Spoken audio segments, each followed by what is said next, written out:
جس کی بیسک قرآن کے اندر موجود نہیں ہے اور وہ ہم اس کو دین میں شامل کر لیں، یہ نہیں ہو سکتا۔ اس طرح کافی شرکیہ کام ہیں جن کا بیسک قرآن کے اندر کوئی موجود نہیں ہے، لیکن لوگوں نے ان کو دین میں شامل کیا ہوا ہے، اور ان شرکیہ کاموں کی وجہ سے ہی پھر فرقے بن جاتے ہیں۔ ان فرقوں میں کوئی نہ کوئی ٹکڑا ہر فرقے نے پکڑا ہوتا ہے، اور پھر اس پر ان کا سارا دار و مدار چل رہا ہوتا ہے۔ لہذا دین کا کوئی بھی کام جب بیسک قرآن کے اندر ملے گی تو اس کو ہم لیں گے، اور جب بیسک قرآن کے اندر نہیں ملے گی تو اس کو ہم نہیں لے سکتے۔ اس میں کچھ آیات بھی آتی ہیں، میں آپ کو وہ بعد میں بتاتا ہوں کہ کیا کیا آیات کس طرح کی ہمیں سبق دے رہی ہیں۔ تو لہذا ناظرین، ابھی میں آپ کو بتاتا ہوں آیت نمبر 82 ہے سورہ نساء کی۔ یہاں اللہ تعالیٰ فرما رہے ہیں، کیا یہ لوگ غور نہیں کرتے اس قرآن میں؟ اگر یہ کہیں ہوتا غیر اللہ کی طرف سے تو اس میں ضرور بہت زیادہ اختلافات ہیں۔ یعنی یہ ایک اللہ تعالیٰ اس قرآن کا اپنی طرف منسوبیت کا ایک ذکر کر رہے ہیں کہ اگر یہ کسی اور کی طرف سے ہوتا، کوئی انسان کسی نے لکھی ہوتی، تو وہ ایک طریقے پر اس کو لکھ نہیں سکتا تھا، اور اس میں بہت جگہ پر وہ اختلاف پیدا کر لیتا۔ یہ اللہ کا ہی کلام ہے، اور یا اس کا ہی کمال ہے کہ وہ آپ کو کہیں بھی کسی بھی جگہ پر اختلاف نہیں ملے گا۔ ہزاریں آیتیں ہیں، ہر آیت کا اپنا مطلب ہوتا ہے، اور وہ دوسری آیت سے ملتی جلتی ہوتی ہے، کسی اور کا مطلب علیحدہ نہیں نکل رہا ہوتا ہے۔ پھر سورہ مائدہ کے اندر آیت نمبر 44 میں اللہ تعالیٰ فرما رہے ہیں، بے شک ہم نے نازل کی تورات جس میں ہے ہدایت اور روشنی، فیصلہ کرتے تھے اسی کے مطابق انبیاء اور اسلام لانے والے، یعنی اللہ کے فرمان بردار لوگ، ان لوگوں کے معاملات جو یہودی کہلائے، اور درویش اور علماء بھی، کیونکہ وہ محافظ ٹھہرائے گئے تھے اللہ کی کتاب کے۔ یعنی اللہ تعالیٰ اپنی کتاب جو تورات دی تھی یہودیوں کو، ان کے لیے فرما رہے ہیں کہ وہ جو انبیاء تھے، اور پھر اللہ تعالیٰ فرما رہے ہیں وہ جو علماء تھے، درویش تھے، اور جن کو محافظ ٹھہرایا تھا، یعنی وہ جن کے معاملات سپرد کیے گئے تھے، جو کسی سیٹ پر تھے، تو وہ اللہ کی کتاب سے فیصلہ کرتے تھے۔ یعنی جو کتاب دی تھی اللہ تعالیٰ نے یہودیوں کو، تورات، حضرت موسیٰ کے ذریعے سے، وہ فیصلہ کرتی تھی۔ سو اس پر وہ تھے گواہ، سو مت ڈرو لوگوں سے اور مجھی سے ڈرو، اور نہ بیچو میری آیات کو حقیر معاوضے پر، اور جو لوگ فیصلہ نہ کریں ان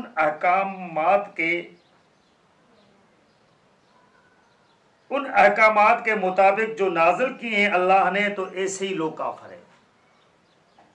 یعنی اللہ تعالیٰ فرما رہے ہیں کہ وہ لوگ جن کو ہم نے کتاب دیے، اگر وہ اللہ کے احکامات کے مطابق فیصلہ نہیں کرتے تو وہ لوگ کافر ہیں، وہ انکار کرنے والے ہیں۔ اور اللہ تعالیٰ فرما رہے ہیں کہ میری آیات کو حقیر معاوضے پر مت بیچو۔ مت بیچنے کا مطلب کہ یہ آپ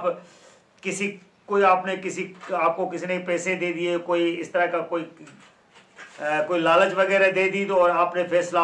الٹ کر کے دوسری سائڈ پہ کر دیا۔ پھر آگے اللہ تعالیٰ فرما رہے ہیں، اور بھیجا ہم نے ان نبیوں کی نقوش قدم پر عیسیٰ ابن مریم کو تصدیق بنانے والا، جو عیسیٰ موجود تھا اس سے پہلے تورات میں سے، اور عطا کی ہم نے اس کو انجیل جس میں ہدایت اور روشنی ہے، تصدیق کرتی ہے اس حصہ کتاب کی جب موجود تھا تورات میں سے، اور ہدایت اور نصیحت پرہیزگاروں کے لیے، اور چاہیے کہ فیصلہ کرے اہل انجیل اس قانون کے مطابق جو نازل کیا ہے اللہ نے اس میں سے، اور جو نہیں فیصلہ کرتے اس کے مطابق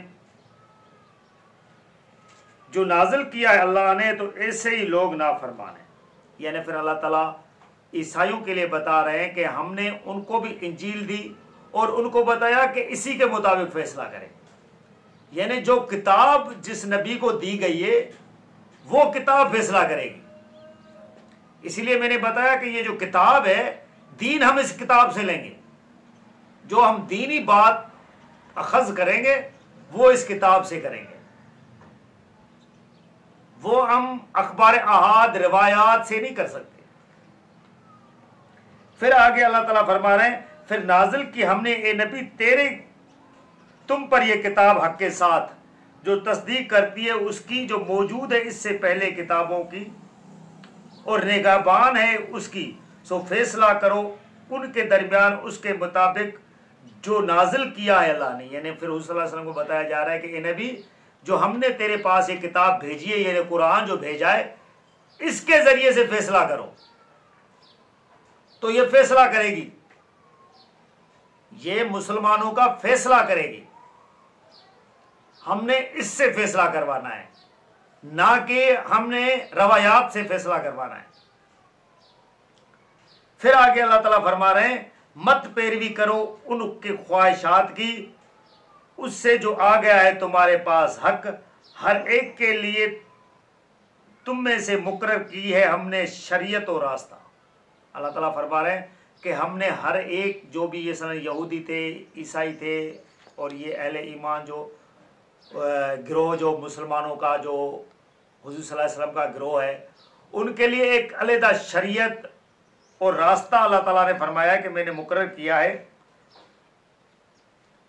تو اللہ چاہتا تو بنا دیتا تم کو ایک ہی گروہ، لیکن اس نے آزمائے تم کو ان احکامات کے بارے میں جو اس نے دیے ہیں تم کو، سو سبقت لے جاؤ نیکیوں میں، اور اللہ ہی کی طرف لوٹنا ہے تم سب کو، پھر آگاہ کرے گا تم کو ان امور میں سے جن میں سے تم اختلاف کرتے تھے۔ یعنی اللہ تعالیٰ فرما رہے ہیں جو میں نے احکامات دیے ان میں اللہ تعالیٰ نے ہر گروہ کو علیحدہ علیحدہ حکم دیے، اور ہر گروہ کو بتایا ہے کہ اپنے اس احکامات میں سے جو ہے وہ آپ کام کریں۔ اگر اس میں آپ جس میں بھی آپ اختلاف کرتے ہو تو اللہ تعالیٰ اس کا فیصلہ کرے گا۔ یہ وہ جو کتابی علیحدہ ہے، لیکن یہ نہیں کہ یہ حکم شیعوں کے لیے علیحدہ ہے، سنیوں کے لیے علیحدہ ہے، بریلیوں کے لیے علیحدہ ہے۔ وہ تو انہوں نے حضور صلی اللہ علیہ وسلم کے گروہ میں سے انہوں نے فرقہ بنایا ہے، لہذا فرقے کے لیے تو اللہ تعالیٰ نے منع کیا ہوا ہے کہ فرقے مت بناؤ۔ سورہ مائدہ میں اور آیت نمبر 67 اور 68 میں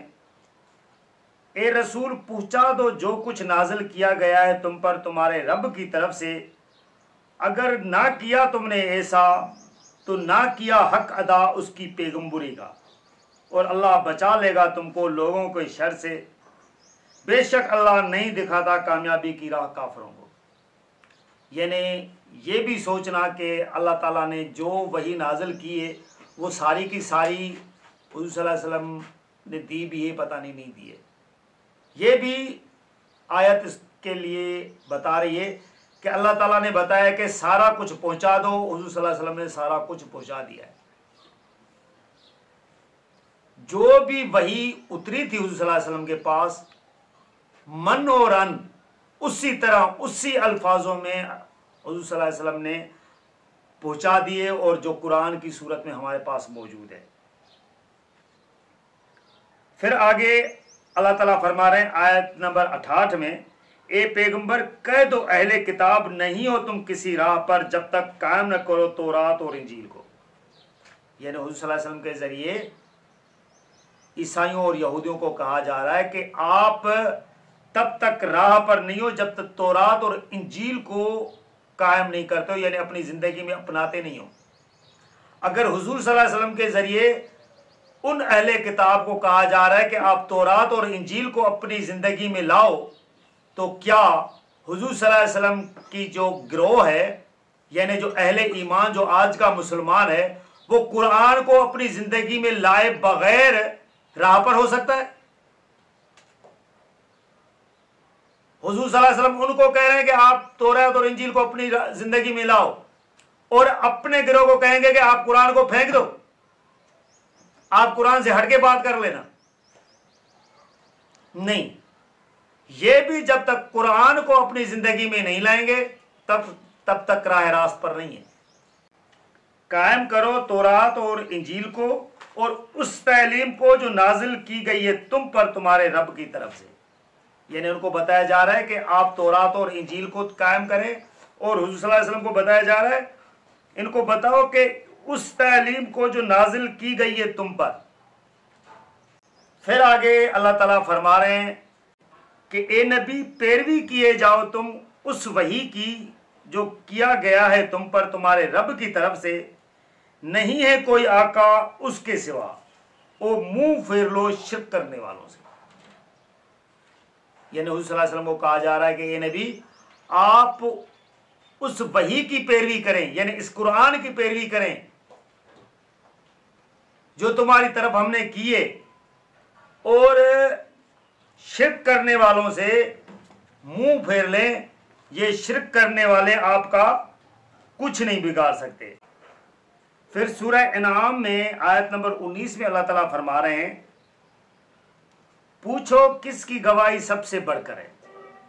کہو اللہ گواہ ہے میرے اور تمہارے درمیان، اور وحی کیا گیا ہے میری طرف یہ قرآن، تاکہ تم کو ڈراؤں اس سے اور ہر اس شخص کو جس تک یہ پہنچے۔ یعنی اللہ تعالیٰ فرما رہے ہیں کہ اے نبی ان کو بتا دو کہ یہ میری طرف یہ جو قرآن وحی کیا گیا ہے، یہ اس وجہ سے وحی کیا گیا ہے کہ آپ لوگوں کو ڈراؤ اس کے ذریعے سے، اور اس کے ذریعے سے جس تک یہ پہنچتا ہے اس سب کو ڈراؤ۔ کہہ دو کیا تم گواہی دیتے ہو کہ اللہ کے سوا اور بھی آقا ہیں؟ کہہ دو کہ میں ایسی گواہی نہیں دیتا۔ یعنی پھر حضور صلی اللہ علیہ وسلم کو کہا جا رہا ہے کہ اگر وہ کہتے ہیں کہ ہاں اور گواہ آقا ہیں، تو آپ کہتے ہیں کہ میں ایسی گواہی نہیں دیتا کہ اللہ کے سوا کوئی اور آقا ہے۔ جب اللہ تعالیٰ کے سوا کوئی اور آقا کو حضور صلی اللہ علیہ وسلم تسلیم نہیں کر رہے ہیں، تو حضور صلی اللہ علیہ وسلم اپنے لیے کیسے کہیں گے کہ میں آقا ہوں؟ پھر آگے اسی آیت کے اندر اللہ تعالیٰ فرما رہے ہیں کہ صحیح بات یہی ہے کہ وہی اکیلا آقا ہے، اور بے شک میں بیزار ہوں اس شرک سے جس میں تم مبتلا ہو۔ یعنی ان کو کہہ دو کہ صحیح بات یہی ہے کہ اکیلا آقا تو اللہ ہی ہے، اور جن کو آپ نے اللہ کی طرح آقا بنایا ہوا ہے، میں اس شرک سے بیزار ہوں، یہ آپ ان کو بات بتا دو۔ پھر آگے سورہ نساء میں 105 نمبر آیت میں اللہ تعالیٰ فرما رہے ہیں، بے شک ہم نے ہی کتاب یہ نازل کی ہے تمہاری طرف۔ یعنی اللہ تعالیٰ اپنی طرف یہ بتا رہے ہیں کہ اے نبی یہ ہم نے ہی تمہاری طرف کتاب نازل کی ہے حق کے ساتھ، یعنی اس میں کوئی شک کی گنجائش نہیں ہے۔ کیوں نازل کی ہے؟ تاکہ فیصلے کرو لوگوں کے درمیان اس کے مطابق، یعنی یہ کتاب فیصلہ کرے گی کہ حق کیا ہے نہ حق کیا ہے، مطابق جو سکھائی ہے تم کو اللہ نے، اور مت بنو خیانت کرنے والوں کے طرفدار۔ یعنی جو اس طرح کی گواہیاں نہیں دیتے ہیں، خیانت کر رہے ہیں، اللہ تعالیٰ کے احکامات کو نہیں مان رہے ہیں، ان کے طرفدار مت بنے۔ اللہ تعالیٰ نے حضور صلی اللہ علیہ وسلم کو تنبیہ کرتے ہیں کہ خیانت کرنے والوں کے طرفدار آپ نے نہیں بننا ہے، اور اللہ سے معافی مانگو، بے شک اللہ معاف کرنے والا ہے اور رحم کرنے والا ہے۔ اور مت وکالت کرو ان لوگوں کی جو دغاباز ہیں اپنے دلوں میں، بے شک اللہ نہیں پسند کرتا ایسے شخص کو جو دغاباز ہو اور گناہوں میں ڈوبا ہوا ہو. یعنی حضور صلی اللہ علیہ وسلم کو اللہ تعالیٰ تنبیہ کر رہے ہیں کہ دغاباز شخص کو آپ اس کی وکالت نہیں کرنی ہے، اس کی سائڈ سے آپ نے بات نہیں کرنی ہے. جو گناہوں میں ڈوبا ہوا ہو اور دغابازی دکھا رہا ہو تو یہ کیا کر رہے ہوتے ہیں؟ یہ چند میلاد کے اندر، محرموں کے اندر دیگے لگا کے ان کو اپنا وکیل سمجھ رہے ہوتے ہیں. تو لہذا ناظرین، ہم کوئی بھی کام جس کو ہم دین میں شامل کریں گے، دینی حیثیت جس کو ہم دیں گے، اس کی ابتدا ہم قرآن سے لیں گے، اور اگر قرآن اس کی اجازت دے رہا ہے تو ہم اس کو دین میں شامل کر سکتے ہیں، ورنہ اس کی دینی کوئی حیثیت نہیں ہے. اب ہم آپ کو اخبار احاد کے بارے میں اگلی ویڈیو میں بتائیں گے کہ اخبار احاد روایات کو ہم اتنی فوقیت کیوں نہیں دے رہے ہیں اور ان کی وجوہات کیا ہیں. وہ انشاءاللہ ہم آپ کو اگلی ویڈیو میں بتائیں گے. جزاک